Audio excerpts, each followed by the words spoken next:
एक लड़की को देखा तो ऐसा लगा। Delhi, Mysore to Delhi flight. एक लगभग 25 साल की लड़की सीट पर सर रखकर सो रही थी।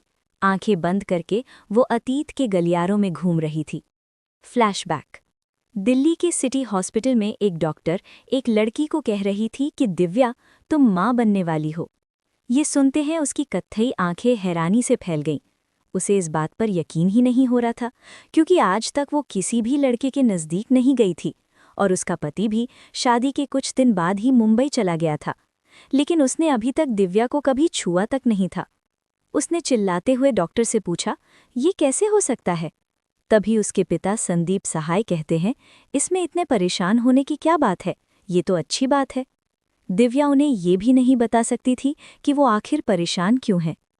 घर आने के बाद जब संदीप सहाय दिव्या की माँ को उसके बारे में बताते हैं, तो दिव्या की उम्मीद के उलट उसकी माँ कहती है कि ये तो बहुत ही खुशी की बात है, मैं नानी बनने वाली हूँ और आप नाना।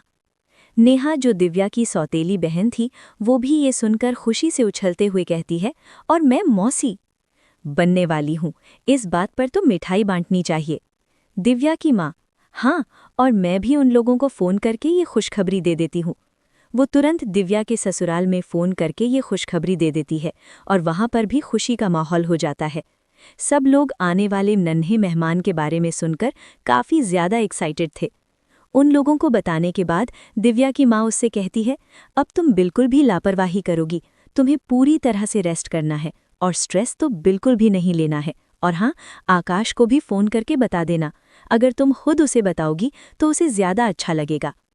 दिव्या अपनी माँ का ये रूप देखकर पूरी तरह से हैरान थी, क्योंकि उसकी माँ का व्यवहार आज काफ़ी बदला हुआ था। दिव्या सोचती है, शायद बच्चे के बारे में सुनकर ये काफ़ी ज़्यादा खुश है और हो सकता है इसीलिए मुझसे भी इतने अच्छे से बात कर रहे हैं। और इससे भी ज़्यादा हैरान वो इस बात से थी कि आखिर वो प्रेग्नेंट हो कैसे सकती है, जब वो किसी लड़के से इंटीमेट हुई ही नहीं है। ये सब बातें उसे बहुत ही ज़्यादा परेशान कर रही थी और धीरे धीरे वो डिप्रेशन में जाने लग गई थी। जब उसकी प्रेगनेंसी का 9वां महीना चल रहा था, तब उसकी गोद भराई का फंक्शन रखा गया। सब लोग काफ़ी ज़्यादा खुश थे, दिव्या को छोड़कर, क्योंकि जब से आकाश ने उसकी प्रेगनेंसी के बारे में सुना था, तब से उसने उसे कभी बात तक नहीं की थी और उसके नंबर भी ब्लॉक कर दिया था। वो यही सोच रही थी कि आकाश का सामना कैसे करेंगी और उसे ये सब कुछ कैसे समझाएंगी, जब उसे खुद ही कुछ समझ नहीं आ रहा। फंक्शन काफ़ी धूमधाम से चल रहा था, तभी दरवाजे पर एक कार आकर रुकती है। सब लोगों का ध्यान इस तरफ जाता है, जिसमें से आकाश उतरकर आता है। आकाश को देखते ही सब लोग और भी ज़्यादा एक्साइटेड हो जाते हैं, क्योंकि उसने सबको यही बोल रखा था कि वो इस फंक्शन में नहीं आ पाएगा। आकाश को देखकर एक पल को दिव्या के दिल की धड़कन भी बढ़ जाती है, क्योंकि उसे इस वक्त फंक्शन में आया देखकर उसे लग रहा था कि शायद आकाश उसकी बात को समझ रहा है। आकाश धीरे धीरे चलता हुआ आगे आता है और दिव्या के सामने आकर खड़ा हो जाता है। दिव्या उम्मीद भरी नज़रों से उसकी तरफ देखते हुए उसके कुछ बोलने का इंतज़ार करती है, लेकिन वो नहीं जानती थी कि उसकी उम्मीद को इस कदर तोड़ा जाएगा। आकाश ने वहीं सबके सामने दिव्या से पूछा, किसका बच्चा लेकर मेरे माथे मरने की कोशिश कर रही हो? ये बात सुनकर सब लोग हक्के बक्के रह जाते हैं। आकाश की माँ उसके पास आकर कहती है, ये तू क्या बोल रहा है? आकाश, मैं बिल्कुल ठीक बोल रहा हूँ, मैंने आज तक इसे कभी हाथ भी नहीं लगाया है, तो ये बताइए कि ये प्रेग्नेंट कैसे हो गई? ये सुनकर तो सब लोगों की नज़रें अब दिव्या की तरफ ही उठ गई थी और दिव्या अपना सर नीचे झुकाए हुए खड़ी थी। आकाश अभी भी गुस्से में बोले जा रहा था, एक तो आप लोगों के वजह से मैं इस मोटी से किसी तरह बातें कर लिया करता था और आप लोगों के ही कहने पर मैंने इससे शादी भी कर ली, लेकिन अब ये चीज़ मैं कैसे बर्दाश्त करूं? आकाश के मुंह से ये बात सुनकर तो अब दिव्या के होश ही उड़ चुके थे, क्योंकि आकाश उसके बारे में ये सब सोचता है, इस बात का अंदाज़ा तो उसे बिल्कुल भी नहीं था। उसे तो यही लगता था कि आकाश को उसके शरीर से कोई फर्क नहीं पड़ता, वो उससे प्यार करता है। लेकिन आज उसकी सारी उम्मीदें, सारे सपने चकनाचूर होते हुए दिखाई दे रहे थे। निर्दोष होते हुए भी वो अपनी सफाई में कुछ भी नहीं बोल पा रही थी, क्योंकि इस बात पर तो कोई भी यकीन नहीं करने वाला था कि कोई लड़की बिना किसी लड़के से इंटीमेट हुए प्रेग्नेंट भी हो सकती है। आकाश का बोलना अभी भी जारी था और जैसे जैसे आकाश बोलता जा रहा था, उसकी बातें दिव्या के लिए और भी ज्यादा गंदी होती जा रही थी। ऊपर से घूरते हुए लोगों की नज़र, दिव्या को तो अब जैसे सब कुछ सुनाई देना ही बंद हो गया था और वो वहीं पर ही बेहोश होकर गिर जाती है। मम्मा, मम्मा उठो, फ्लाइट लैंड होने वाला है।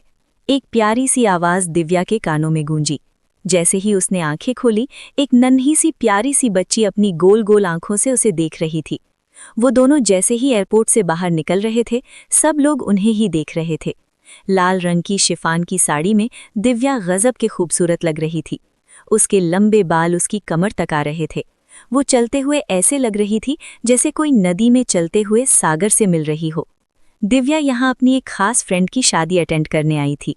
दिव्या और सृष्टि जैसे ही एयरपोर्ट से बाहर आते हैं, उन्हें बाहर ही दिव्या की फ्रेंड अदिति मिल जाती है। सृष्टि दौड़कर अदिति के गोद में चढ़ जाती है। अदिति प्यार से उसके गालों को चूमते हुए कहती है, आ गया मेरा बच्चा, मैंने तुम्हें बहुत मिस किया। सृष्टि, मैंने भी आपको बहुत मिस किया मौसी। दिव्या, अब मौसी बेटी दोनों मिल ली हों तो कोई इधर भी ध्यान दे लो। दिव्या की बात सुनकर अदिति हंसते हुए कहती है, देखा सृष्टि, तुम्हारी मम्मा कितनी जलती हैं हमसे, इससे हमारी दोस्ती बर्दाश्त नहीं होती। चल आजा, तू भी मिलने, वरना यहीं पर ही खड़ी खड़ी काली हो जाएगी। इतना कहकर वो दिव्या को गले लगा लेती है। दिव्या, कैसी है और सारी तैयारियां कैसी चल रही हैं? अदिति, सब अच्छा है और अब तुम आ गई हो तो और भी अच्छा होगा। मेरी शादी में तुम दोनों को ही धूम मचानी है। वो उन दोनों को टैक्सी में बैठाती है और टैक्सी सीधे होटल ब्लू ड्रीम की तरफ ले जाने को कहती है और फिर दिव्या की तरफ देखते हुए उसे कहती है, सारी फंक्शन किसी होटल में तुम्हारे लिए स्पेशल सेट करवा दिया है ताकि तुम खामखा की भागदौड़ से बच सको। होटल में एंटर करते ही दिव्या को आकाश मलिक दिखाई पड़ जाता है। वो उसे देखते ही पहचान गई थी, लेकिन आकाश उसे नहीं पहचान पाता है और वो दिव्या की तरफ इस तरह खिंचा आता है जैसे गुड़ को देखकर मक्खी आ जाती है, लेकिन दिव्या उसे पूरी तरह से इग्नोर कर देती है। खुद को इस तरह से इग्नोर होता हुआ देखकर आकाश दिव्या से फिर से कहता है, हेलो ब्यूटीफुल, आज मेरा बर्थडे है और यहीं के होटल के वीआईपी हॉल में मेरा बर्थडे सेलिब्रेशन चल रहा है। मुझे उम्मीद है कि आप ना नहीं कहेंगी। दिव्या अभी भी उसका कोई जवाब नहीं देती है और सीधा अपने रास्ते चल पड़ती है, लेकिन अदिति इस चीज़ के मूड में बिल्कुल भी नहीं है। दिव्या की बेस्ट फ्रेंड होने की वजह से वो उसके बारे में सब कुछ जानती थी, तो जाहिर सी बात थी कि वो आकाश को भी जानती थी और ये भी जानती थी कि उसने दिव्या के साथ क्या क्या किया है।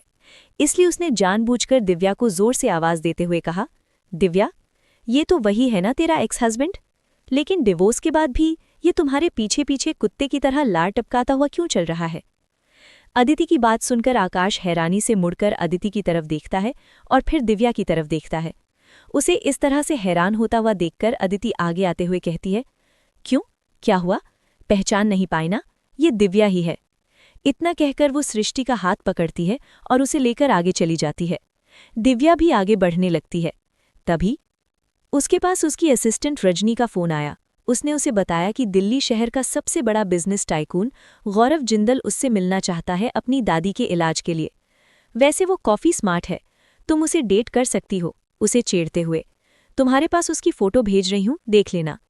दिव्या ने उसे इग्नोर करते हुए कहा, कोई ज़रूरत नहीं है मीटिंग फिक्स करने की, तुम जानती हो ना कि अभी मैं छुट्टियों पर चल रही हूँ। इतना कहकर वो बिना आगे की कोई बात सुने उसका फ़ोन कट कर देती है। होटल ब्लू मून गौरव जिंदल का ही है। वो अपने घर पर नहीं रहता, वो होटल के टॉप फ्लोर पर बनी प्रेसिडेंशियल स्वीट में रहता है। इस फ्लोर पर सिर्फ 2 ही स्वीट हैं, जिनमें से एक दिव्या का है। आकाश अब अपने की हुई गलती को लेकर पछता रहा था। उसे तो इस बात का अंदाजा ही नहीं था कि दिव्या इस तरह से बदल जाएगी। अब उसे याद आ रहा था किस तरह से उसने दिव्या को ज़बरदस्ती डिवोर्स दे दिया था, वो भी अस्पताल में, बिना ये देखे कि वो किस क्रिटिकल सिचुएशन से गुजर रही है। दिव्या जाने लगती है तो वो भी उसके पीछे पीछे जाने लगता है। वो उससे दोबारा शादी करने के लिए कहता है। दिव्या उसे इग्नोर करते हुए आगे बढ़ जाती है। आकाश उसे इस तरह से जाता हुआ देखकर उसके सामने आकर खड़ा हो जाता है और कहता है, देखो दिव्या, मैं जानता हूं कि हमारा रिलेशन अच्छे तरीके से ख़त्म नहीं हुआ और उसके लिए मैं तुमसे माफ़ी भी मांगता हूं। हम अभी शादी कर लेते हैं। दिव्या, क्यों?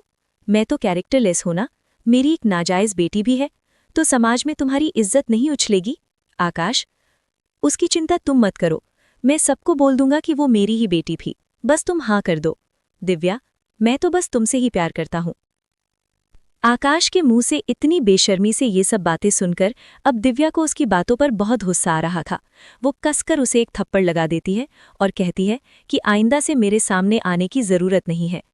तभी वहां पर नेहा भी आ जाती है। आकाश के बर्थडे पार्टी में वो भी आई थी।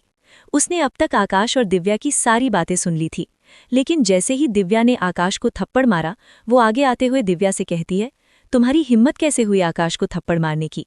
तुम्हारी जैसी कैरेक्टरलेस लड़की को कोई हक नहीं बनता मेरे आकाश को कुछ भी कहने का।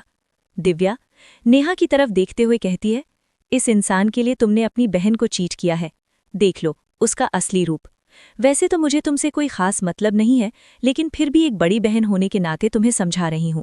इस तरह के लफंगों के बजाय अपने करियर पर ध्यान दो, वो तुम्हारे लिए ज्यादा अच्छा रहेगा।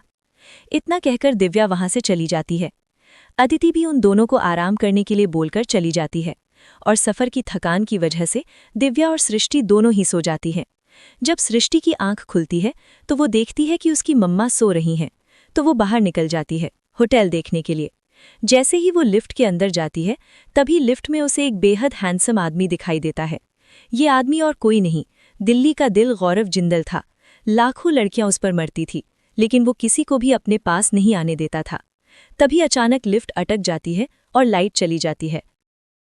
सृष्टि और गौरव जिंदल एक ही लिफ्ट में अटक जाते हैं। वैसे तो गौरव जिंदल एक बहुत ही सख्त इंसान था। उसे कभी किसी के बारे में कोई परवाह नहीं होती थी। वो बिजनेस की दुनिया का बेताज बादशाह था। पूरी दुनिया उसे एक बेहद ही सख्त इंसान के रूप में जानती थी। लेकिन आज उसे पता नहीं क्यों सृष्टि को देखकर ऐसा लगा कि एक छोटी सी बच्ची बहुत प्यारी है, और अंधेरे की वजह से कहीं ये डर ना जाए, इसलिए वो उसे अपनी गोद में उठा लेता है। वो उसे बोलता है कि तुम्हें डरने की कोई ज़रूरत नहीं है, मैं तुम्हारे साथ हूँ। तभी अचानक लिफ्ट नीचे गिरने लगती है। सृष्टि बेहद डर जाती है। गौरव के आदमी बाहर काफ़ी देर से लिफ्ट खोलने की कोशिश कर रहे थे। अचानक लिफ्ट के गिरने से वो लोग तुरंत नीचे जाते हैं और किसी तरह लिफ्ट को रोकते हैं। वो लिफ्ट बीच में इस तरह से रुकती है कि लिफ्ट से बाहर निकलने के लिए बिल्कुल थोड़ी सी जगह होती है। गौरव सृष्टि को उठाकर लिफ्ट से बाहर अपने लोगों को देता है। जैसे ही सृष्टि बाहर निकलती है, लिफ्ट अचानक से फिर से गिरने लगती है। लिफ्ट जैसे ही ग्राउंड से टकराने वाली होती है, उससे कुछ सेकंड पहले ही गौरव किसी तरह लिफ्ट से बाहर कूदकर अपनी जान बचा लेता है। उसे काफ़ी चोटें आई थीं। वहाँ पर काफ़ी भीड़ जमा हो जाती है। तब तक दिव्या भी वहाँ पर आ जाती है, और जब वो सृष्टि को देखती है तो घबरा जाती है और दौड़कर उसके पास जाती है। तब सृष्टि उसे बताती है कि एक हैंडसम अंकल ने उसकी जान बचाई है और आपको उसे थैंक यू बोलना चाहिए। वो उसे गौरव से मिलाने के लिए ले जाती है, लेकिन तब तक गौरव जा चुका था। अगले दिन जब दिव्या सो रही होती है, तब सृष्टि की आंखें जल्दी खुल जाती हैं। उसे भूख लग रही थी। वो रूम सर्विस को बुलाने का सोचती है, लेकिन फिर उसे ध्यान आता है कि इससे उसकी अम्मा की नींद डिस्टर्ब हो सकती है। इसलिए वो नीचे होटल के रेस्टोरेंट में जाकर खाने के बारे में सोचती है। जब वो वहां जाती है तो देखती है कि उसके हैंडसम अंकल भी वहीं पर हैं। वो गौरव के पास जाकर कहती है, हेलो कूल अंकल। जैसे ही गौरव सृष्टि को देखता है, उसके चेहरे पर अपने आप ही एक बहुत ही प्यारी सी मुस्कान आ जाती है। उसके आसपास वाले लोग बहुत हैरान थे। उन्होंने शायद पहली बार गौरव को इस तरह से मुस्कुराते देखा था। उन्हें तो यकीन ही नहीं हो रहा था कि ये वही गौरव जिंदल है जिसका गुस्सा हमेशा उसकी नाक पर रहता है। सृष्टि को देखकर पता नहीं क्यों उसे बहुत अपनापन लगता है। वो उससे कहता है कि वो यहाँ क्या कर रही है। तब वो उसे बताती है कि मुझे भूख लग रही है। ये सुनते ही गौरव उसके लिए खाना मंगवाता है और वो दोनों साथ बैठकर ब्रेकफास्ट करने लगते हैं। गौरव उससे पूछता है कि तुम्हें क्या पसंद है। सृष्टि बताती है कि उसे रेड वेलवेट केक बहुत पसंद है। ये सुनते ही गौरव हैरान हो जाता है, क्योंकि ये फ्लेवर उसे भी बहुत पसंद था। गौरव और सृष्टि दोनों को ही एक दूसरे का साथ बहुत पसंद आता है। वो काफ़ी देर तक बातें करते रहते हैं। तब गौरव उससे पूछता है कि तुम अकेले यहाँ क्या कर रही हो। तब सृष्टि बताती है कि वो यहाँ अपनी मम्मा के साथ आई है। गौरव उसे बोलता है कि अब तुम्हें अपने कमरे में वापस जाना चाहिए, नहीं तो तुम्हारी मम्मा तुम्हारे लिए परेशान हो रही होगी। इतना बोलकर वो वहाँ से चला जाता है। सृष्टि भी वापस आने के लिए चल पड़ती है। इधर दिव्या की आंख खुलती है। जब वो अपने साइड में देखती है तो सृष्टि वहाँ नहीं होती। वो बाथरूम में देखती है, लेकिन उसे वो कहीं नहीं मिलती। फिर वो उसे फ़ोन करने का सोचती है, लेकिन जब फ़ोन करती है तब पता चलता है कि सृष्टि अपना फ़ोन भी नहीं लेकर गई। घबराहट में दिव्या तुरंत रूम से बाहर जाती है और उसे ढूंढने लगती है। जैसे ही वो लिफ्ट के पास जाती है और लिफ्ट खुलती है तो उसमें से सृष्टि बाहर निकलती है। सृष्टि को देखते ही उसकी जान में जान आती है, क्योंकि वो बहुत परेशान थी, इसलिए उसे गुस्सा भी आ रहा था। वो रोते हुए सृष्टि को अपने गले लगाती है और काफी देर बाद जब वो शांत हो जाती है तब वो गुस्से में सृष्टि से पूछती है कि वो कहाँ गई थी, मम्मा तुमसे बहुत नाराज है। तभी सृष्टि उसे प्यार से गले लगाते हुए क्यूट सा फेस बनाकर कहती है, आप इस दुनिया की सबसे अच्छी मम्मा हो, मैं आपसे बहुत प्यार करती हूँ। ये सृष्टि का फेवरेट डायलॉग था। जब भी दिव्या गुस्सा होती थी या सृष्टि को कोई बात मनवानी होती थी तो वो यही डायलॉग यूज करती थी। हालांकि दिव्या को पता होता था, लेकिन फिर भी वो उसकी बात मान जाती थी। जब सृष्टि देखती है कि उसकी मम्मा का गुस्सा शांत हो गया है तो वो उसे बताती है कि वो नीचे खाना खाने गई थी, क्योंकि उसे बहुत तेज भूख लग रही थी। और वो उसे ये भी बताती है कि उसे वही हैंडसम अंकल मिले थे और उसने उन्हीं के साथ ब्रेकफास्ट किया था। तब दिव्या उसे समझाती है कि तुम्हें किसी भी अनजान आदमी से इस तरह अकेले नहीं मिलना चाहिए। इधर थप्पड़ खाने के बाद आकाश पूरी तरह से बौखलाया हुआ था। आकाश मलिक पर हाथ उठाने की हिम्मत कैसे हुई, मैं उसे छोड़ूंगा नहीं। अब मैं उसे बताऊंगा कि मैं क्या कर सकता हूँ।